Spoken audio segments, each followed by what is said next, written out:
اعوذ باللہ من الشیطان الرجیم، بسم اللہ الرحمن الرحیم۔ سورہ بقرہ، ترجمہ اور تفسیر، آیت نمبر 125 سے آیت نمبر 126 تک۔ وَإِذْ جَعَلْنَا الْبَيْتَ مَثَابَةً لِلنَّاسِ وَأَمْنًا وَاتَّخِذُوا مِن مَّقَامِ إِبْرَاهِيمَ مُصَلًّى وَعَهِدْنَا إِلَىٰ إِبْرَاهِيمَ وَإِسْمَاعِيلَ أَن طَهِّرَ بَيْتِي لِلطَّائِفِينَ وَالْعَاكِفِينَ وَالرُّكَّعِ السُّجُودِ وَإِذْ قَالَ إِبْرَاهِيمُ رَبِّ اجْعَلْ هَٰذَا بَلَدًا آمِنًا وَارْزُقْ أَهْلَهُ مِنَ الثَّمَرَاتِ مَنْ آمَنَ مِنْهُم بِاللَّهِ وَالْيَوْمِ الْآخِرِ قَالَ وَمَنْ كَفَرَ فَأُمَتِّعُهُ قَلِيلًا ثُمَّ أَضْطَرُّهُ إِلَىٰ عَذَابِ النَّارِ وَبِئْسَ الْمَصِيرُ۔ سورہ بقرہ کی ان آیتوں کا ترجمہ ہے۔ اور جب ہم نے کعبہ کے لوگوں کے اکٹھا ہونے کی جگہ اور امن کا مقام ٹھہرایا اور حکم دیا کہ مقام ابراہیم کو نماز پڑھنے کی جگہ بنا لو، اور ابراہیم اور اسماعیل کو تاکید کی کہ میرے گھر کو طواف کرنے والوں، اعتکاف کرنے والوں اور رکوع اور سجدہ کرنے والوں کے لیے پاک رکھو۔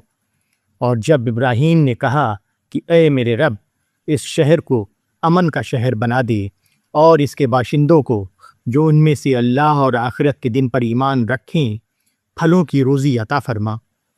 اللہ نے کہا، جو انکار کرے گا میں اس کو بھی تھوڑے دنوں فائدہ دوں گا، پھر اس کو آگ کے عذاب کی طرف دھکیل دوں گا، اور وہ بہت برا ٹھکانہ ہے۔ سورہ بقرہ کے ان آیتوں کی تفسیر ہے۔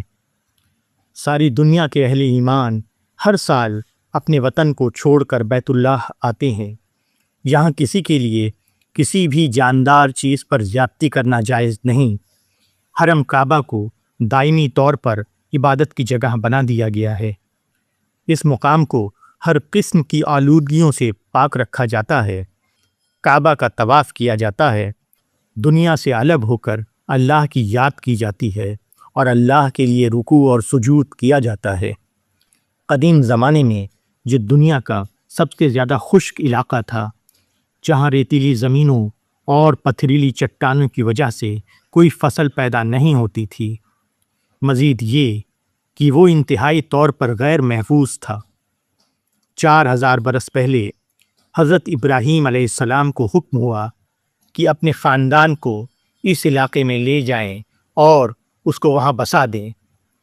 حضرت ابراہیم علیہ السلام نے بلا جھجک اس پر عمل کیا، اور جب خاندان کو اس بے آب و گیاہ مقام پر پہنچا چکے تو اللہ سے دعا کی، خدایا میں نے تیرے حکم کی تعمیل کر دی، اب تو اپنے بندے کی پکار کو سن لے اور اس بستی کو امن و امان کی بستی بنا دے، اور اس خشک زمین پر ان کے لیے خصوصی رزق کا انتظام فرما۔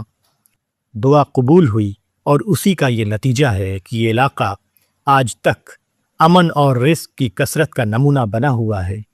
مومن کو دنیا میں اس طرح رہنا ہے کہ وہ بار بار یاد کرتا رہے کہ خواہ وہ دنیا کے کسی گوشے میں ہو، اس کو بہرحال ایک روز لوٹ کر خدا کے ہاں جانا ہے۔ وہ جن انسانوں کے درمیان رہے، بے ضرر بن کر رہے۔ وہ زمین کو خدا کی عبادت کی جگہ سمجھے اور اس کو اپنی آلودگیوں سے پاک رکھے۔ اس کی پوری زندگی خدا کے گرد گھومتی ہو اور وہ بظاہر دنیا میں رہے، مگر اس کا دل اپنے رب میں اٹکا ہوا ہو۔ وہ ہمتن اللہ کے آگے جھک جائے۔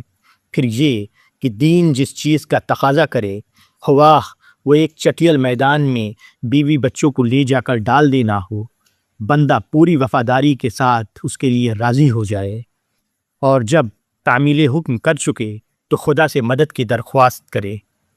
عجب نہیں کہ خدا اپنے بندے کی خاطر چٹیل بیابان میں رزق کے چشمے جاری کر دے۔